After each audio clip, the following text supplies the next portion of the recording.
সালাম আলাইকুম। ফাইনালি মহেশখালী চলে আসছি আলহামদুলিল্লাহ। আজকে ফয়সাল আমিন আন্ত ইউনিয়ন গোল্ড কাপ ফুটবল টুর্নামেন্টের কোয়ার্টার ফাইনালের প্রথম ম্যাচ মুখোমুখি হচ্ছেন কুতুবজুম ক্রীড়া পরিষদ ভার্সেস কালামছড়া ফুটবল একাডেমি। দুই টিমে মারাত্মক। হ্যাঁ, আমি লাইভে খেলা দেখছিলাম, আজকে ফাইনালি সরাসরি খেলা দেখবো। আমি নিজে এক্সাইটেড। তো আমি অস্ট্রেলিয়া থেকে আসছি, আই এম নট টায়ার্ড। আমি খেলা দেখার জন্য প্রস্তুত, আমরা সবাই প্রস্তুত খেলা দেখার জন্য। হ্যাঁ, আমরা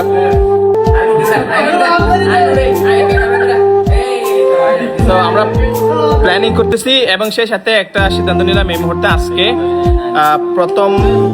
কোয়ার্টার ফাইনালের প্রথম ম্যাচে চমক থাকবে দর্শকদের জন্য, সেমিফাইনালের প্রথম ম্যাচে চমক থাকবে দর্শকের জন্য এবং ফাইনাল ম্যাচে আজকের চমক কি, দর্শকরা আসলে দেখতে পারবেন। আজকে সবার জন্য আয়োজন হয়েছে, সকল দর্শক ভাইদের জন্য আয়োজন হয়েছে। দেখা হচ্ছে আমি নিজেই পার্সেন্ট টু পার্সেন্ট সবার কাছে গিয়ে আপনাদের জন্য চমক নিয়ে আসতেছি। Thank you. দেখা হচ্ছে আজকে প্রচুর দর্শক হবে ইনশাল্লাহ। আসসালামু আলাইকুম।